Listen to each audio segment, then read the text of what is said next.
मध्याह्न बच्चों, आप सभी का हिंदी कक्षा में स्वागत है। मैं आप सभी की हिंदी शिक्षिका बोल रही हूँ। हम लोग पिछली कक्षा में निबंध पढ़ रहे थे।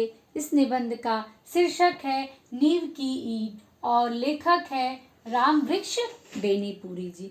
पिछली कक्षा में हम लोग यह चर्चा कर रहे थे कि किस प्रकार देश की आज़ादी के पीछे करोड़ों ऐसे लोगों का बलिदान छिपा हुआ है जो बिना कुछ कहे मुख शहादत दे दिए और जिनसे एक इतिहास की रचना हुई है। और एक उदाहरण के माध्यम से लेखक यह बताते हैं कि महर्षि दधीची जिन्होंने अपने हड्डियों का त्याग कर दिया था, ऐसे महान कार्यों के कारण हमारा समाज जो है आज आगे की ओर बढ़ रहा है। अर्थात ऐसे महान लोगों के यादों को, आदर्शों के पथ पर ही हमें चलना चाहिए। आज की कक्षा में मैं आदर्श पाठ कर रही हूँ बच्चों, ध्यान से सुनिए।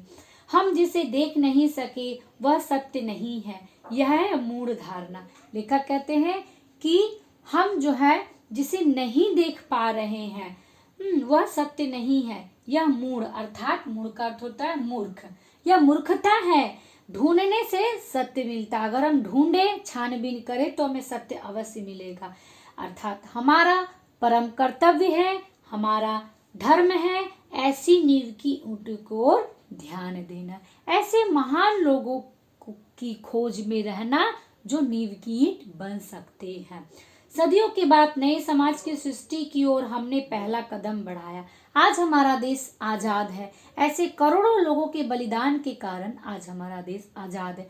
आज हम सुख चैन से रह रहे हैं तो वैसे लोगों के कारण जिन्होंने अपने त्याग को, अपने बलिदान को जो है दे करके, अपने जीवन का दान दे करके समाज में एक मिसाल कायम खड़ा किया है। ऐसे ही नवनिर्माण के लिए, समाज के निर्माण के लिए आज हमें भी नींव की ईंट की आवश्यकता है। अफसोस, कंगूरा बनने के लिए चारों ओर होड़ा होड़ी मची है।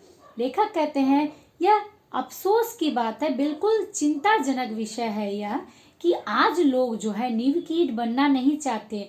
वे क्या कर रहे हैं? कंगूरा, अर्थात सबसे ऊपर दिखने वाला जो ईंट है वह सुंदर लगता है और ऐसे ही लोग अपने बलिदान को भूल चुके हैं। आज कोई भी लोग बलिदान करना नहीं चाहता। कहते हैं कंगूरा बनने की चारों ओर होड़ा होड़ी मची।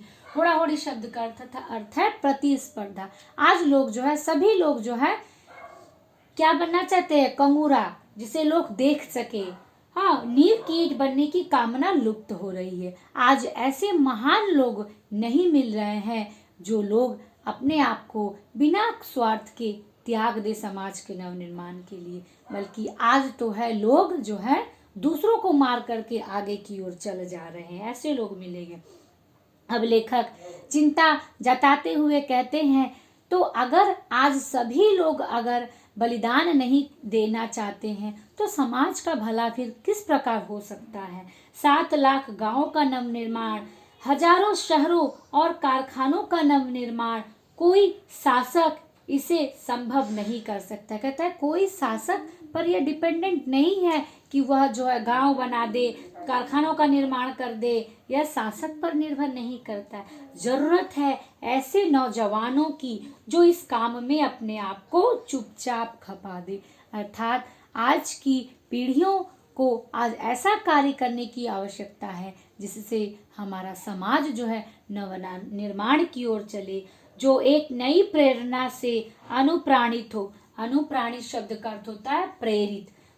जो एक नई स्फूर्ति से प्रेरित हो, एक नई चेतना से अभिभूत हो, जो शाबाशियों से दूर, दलबंदियों से अलग, जिनमें कंगूरा बनने की कामना न हो। लेखक कह रहे हैं आज हमें ऐसे नवयुवकों की, ऐसे लोगों की आवश्यकता है जो कि आज शाबाशी नहीं खोजते हैं, जो ग्रुप में नहीं रहते, ग्रुपबाजी नहीं करते हैं और ना ही जिनमें यह इच्छा होती है कि वह कंगूरा की कामना करे। कलश कहलाने की जिनमें वासना न हो, अर्थात वासना का अर्थ होता है इच्छा। मंदिर का कलश जो है जिस प्रकार स्थापना होता है वह कलश बनने की इच्छा ना हो, वैसे लोगों की आवश्यकता है। सभी कामनाओं से दूर और सभी वासनाओं से दूर। हमें ऐसे लोगों की आवश्यकता है, उदय के लिए आतुर। आतुर शब्द का अर्थ होता है बेचैन। एक नया सूर्योदय होने के लिए वैसे लोग बेचैन हो। हमारा समाज चिल्ला रहा है, चीख चीख कर या कह रहा है कि हमें जो है एक नया सूर्योदय देखना है। हमारी नींव की ईंट किधर है? प्रश्न चिन्ह करते हुए कहते हैं कि वह आधारशिला आज नहीं रही। वह आधार कौन बनने को तैयार है? जिस आधार पर जो हमारा नव निर्माण टिका हुआ, हमारा समाज का और देश का कल्याण टिका है। देश के नौजवानों को यह चुनौती है। चुनौती शब्द का अर्थ है ललकार। लेखक कहते हैं कि यह जो है देश के नौजवानों को यह ललकार है कि वह जो है अपने आप को जो है नींव की ईंट बनाए। अंत में लेखक यह कहते हैं कि दुनिया के आवरण के नीचे जो कठोर सत्य है वह किसी को नहीं दिखता है और सत्य सदा कठोर होता है। और आज के समाज में लेखक अंततः यह कहते हैं कि कंगूरा बनने की कामना जो है लोगों में लुप्त होते जा रही है। तो मुझे उम्मीद है बच्चों कि इस पाठ को पढ़कर आपको अवश्य समझ में आ गया होगा कि नींव की ईंट अर्थात समाज के नवनिर्माण के लिए आज के नवयुवकों की क्या भूमिका है। धन्यवाद।